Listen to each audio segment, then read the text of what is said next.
السلام علیکم ناظرین، امید ہے آپ لوگ خیریت سے ہوں گے۔ آج میں آپ کو ایک بہترین مغفرت کی دعا بتاؤں گا جو حضور صلی اللہ علیہ وسلم نے حضرت جابر کو بتائی تھی، اور آپ نے حضرت جابر سے فرمایا تھا کہ جبرائیل علیہ السلام ابھی مجھے سکھا کر گئے ہیں، اور وہ اگر تو پڑھ لے تو تیرے لیے دنیا اور آخرت کی بھلائی جمع کرتے ہیں۔ حضرت جابر رضی اللہ تعالیٰ عنہ سے روایت ہے کہ میں حضور صلی اللہ علیہ وسلم کے پاس حاضر ہوا۔ آپ صلی اللہ علیہ وسلم نے فرمایا، اے جابر، یہ 11 بکریاں ہیں گھر میں، کیا وہ زیادہ محبوب ہیں ان کلمات سے جو جبرائیل علیہ السلام نے ابھی سکھلائے ہیں، اور وہ تیرے لیے دنیا اور آخرت کی بھلائی جمع کرتے ہیں؟ میں نے عرض کیا، یا رسول اللہ صلی اللہ علیہ وسلم، میں محتاج ہوں اور یہ کلمات مجھے بکریوں کے مقابلے میں زیادہ محبوب ہیں، آپ مجھے وہ بتا دیجئے۔ آپ صلی اللہ علیہ وسلم نے فرمایا، کہو انت الخلاق، آخر تک ان کلمات کو سیکھ لے جو، اور آپ نے فرمایا تم ان کلمات کو سیکھ لو اور اپنے بعد میں آنے والے کو سکھا دو۔ کنز العمال۔ ناظرین، میں آپ کو وہ کلمات سکھانے جا رہا ہوں، آپ بھی اس کو اپنی زندگی کا معمول بنا لیجئے۔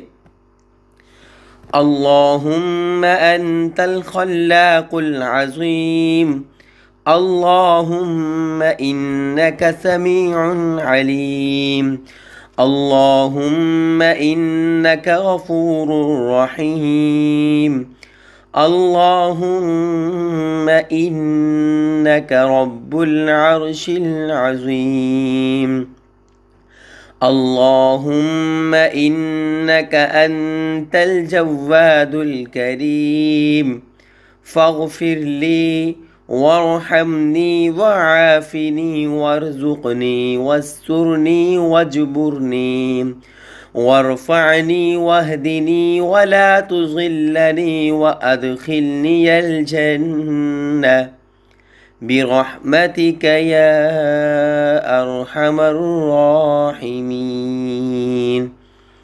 یہ وہ کلمات ہیں جو حضور صلی اللہ علیہ وسلم نے حضرت جابر کو سکھائے، جو کہ جبرائیل علیہ السلام رسول اللہ صلی اللہ علیہ وسلم کو بتا کر گئے تھے۔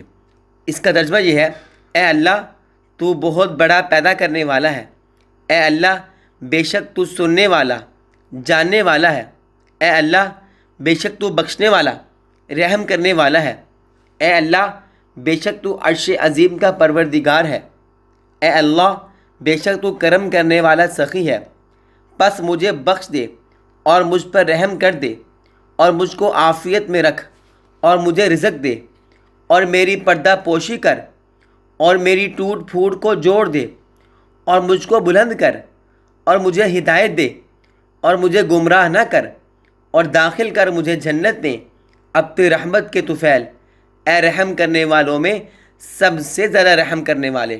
ناظرین، یہ تھی آج کی ہماری ویڈیو۔